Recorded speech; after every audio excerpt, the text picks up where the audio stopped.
તો રાજ્યમાં સૌથી મોટા શક્તિપીઠ અંબાજીના કોટેશ્વરમાં છેલ્લા હજારો વર્ષોથી ફાગણ વદ તેરસના દિવસે આદિવાસી સમાજનો નવહતીનો મેળો યોજાય છે, જેમાં પોતાના સ્વજનોની અસ્થિ વિસર્જન કરી પરંપરા નિભાવવામાં આવે છે।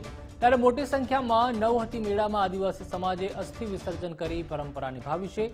આદિવાસી સમાજના લોકો વર્ષ દરમિયાન પોતાના ઘરે જે પણ સ્વજનના મૃત્યુ થાય તેના અગ્નિ સંસ્કાર કર્યા બાદ તેમના અસ્થિ ઘરની બહાર માટીની નાની કુરડીમાં મૂકી દે છે અને જ્યારે નવહતીનો મેળો આવે ત્યારે એક દિવસ અગાઉ પરિવારના સભ્યો સ્વજનના અસ્થિ કોટેશ્વર ખાતે લાવે છે અને સ્વજનને યાદ કરી રડે છે। ત્યારબાદ સરસ્વતી નદીના કુંડમાં અસ્થિનું વિસર્જન કરે છે। ત્યારબાદ કોટેશ્વર મહાદેવ મંદિરમાં દાન કરે છે અને મહાદેવના દર્શન કરે છે।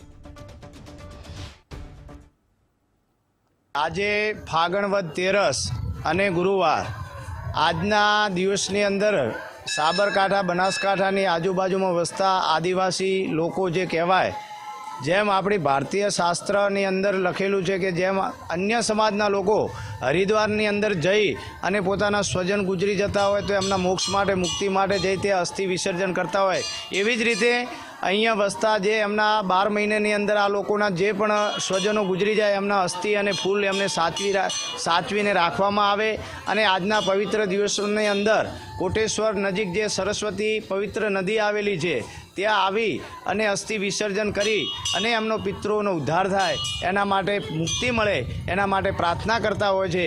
નવહતી મેળા એટલે કે આજથી એમના 9 દિવસ પછીના દિવસો એમના સારા પ્રસાર થાય એના માટે આજે આ નવહતી મેળા તરીકે ઓળખાય છે।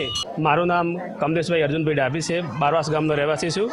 અમારા આદિવાસી પરંપરા મુજબ જ્યારે પણ કોઈ પણ અમારા સ્વજનનું મરણ થાય તો એના અગ્નિ સંસ્કાર કરીને એના અસ્થિ અમે કુંડલીમાં રાખી અને ઘરની બહાર મૂકવામાં આવ્યા છીએ અને એ પછી જ્યારે ક્ષેત્રવદ તેરસનો યા નવહતીનો મેળો થાય છે એ મેળામાં એ અસ્થિ અમારા સમાજના પરંપરા મુજબ આવી અને સરસ્વતી માતાના પવિત્ર કુંડમાં વિસર્જન કરી અમારા પ્રીતિઓની મુક્તિ માટે પ્રાર્થના કરીએ છીએ।